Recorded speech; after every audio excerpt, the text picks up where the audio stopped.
In 2019, Alyssa and I went to the country of Laos for a humanitarian trip.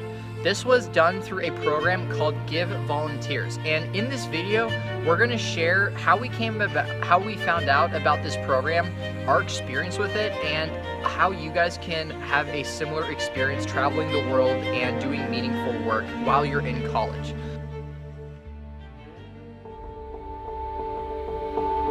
So I was sitting in one of my classes and I saw this green little flyer across the room. So I went to go check it out, and it was talking about traveling with a purpose. There was locations, programs in Laos, Tanzania, Nepal, Nicaragua. Yeah, and then Thailand as well. I went to a little info meeting and had two volunteers, past volunteers of give presentations, and after that presentation, I texted Nikhil to meet me at like one of the eating areas in the little time slots that we had, and I said, hey, listen, like, I'm gonna do this. Like, I already put the sticker on my water bottle. I'm committed.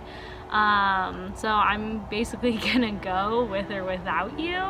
And luckily he chose to go with me, because I think it's an experience that we'll both never forget and are really grateful for. So at the time too, like, we had no idea how it was gonna work. I was preparing to go to OCS that summer. I didn't know when they were gonna send me, and we didn't even know how we were gonna come up with the money to afford a trip like this. It was one of those things that it was like, all right, like, you know, she didn't care how much it cost. She didn't care like what kind of logistics were involved in that. We've never been to a country in Asia before together. All these things were, you know, all these questions that we didn't have answered, but we just, you know, she knew that she wanted to do it, and I knew that I wanted to be on board with it because I didn't want to miss that opportunity. So all of Give's trips are relatively 2 weeks long. You can do add-on trips for certain destinations, but our trip itself was 2 weeks long. So before we went into the main village of Sopchem, where we did most of our humanitarian work, we actually got to work on a wildlife sanctuary. A lot of groups of volunteers come by and basically help it function a little bit. So what we did while we were there is we were helping build a dam for like an otter area. So it's not just bears, it's also like cats, and bears I think were the ones that, I think there was a red panda there as well. So after that, I'd say a couple days later, we went to the village of Sopchem. We got there through an hour-long boat ride, which had amazing scenic views the entire time. Like, it was a really incredible experience being able to ride on their like local boats.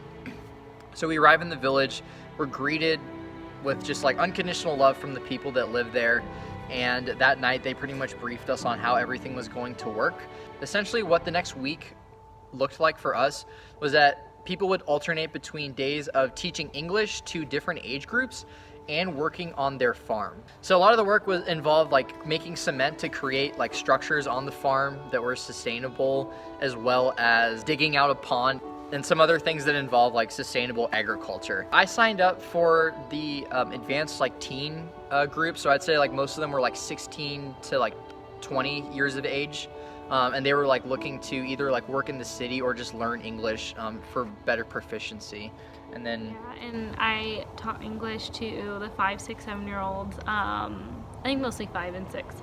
I have experience teaching really young kids, so it was really cool to teach a little bit older, and also with that language barrier, it's really cool to see that like learning still happens in a relatively similar way. Yeah. Well, and at the same time too, like I got to work on the farm with a lot of the young adults that I was teaching at the same time. So I got to learn a lot about, you know, how they make cement. Like, there's actually a whole process in it when you make it from scratch, and just to see like how hard they work and to see, you know, just how good of a spirit that they carry themselves with all the time is something that really resonates with you. I felt like it was a learning experience for both sides. I think by the end of this experience, we were left with just such a great appreciation for like another culture, and to also realize like how similar people are across the world. We definitely worked hard. We worked our butts off, but we did have some downtime to do some fun things. Part of their travel packages is that they also build in fun days into their trips. It's not like you're just working your butt off most of the time. I would say like 80% of the time we were doing that, and then they did save like 20% on the front and the back end for some fun and just like, you know, cultural immersion.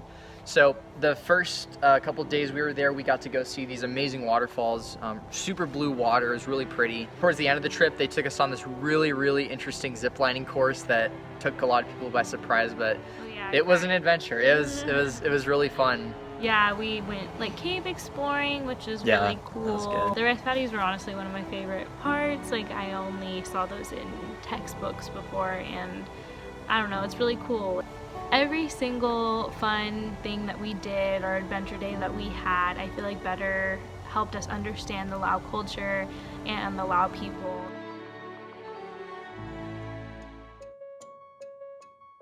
Biggest takeaways that I had was that, one, the people that I got to teach, the kids my age, had such a deep appreciation for learning. They found it so valuable, and it's their eagerness to learn about the world, to learn from other people, is not something that I really grew up with. Like I don't remember sitting in a classroom being as eager to learn as them, and it made me appreciate my access to education so much more.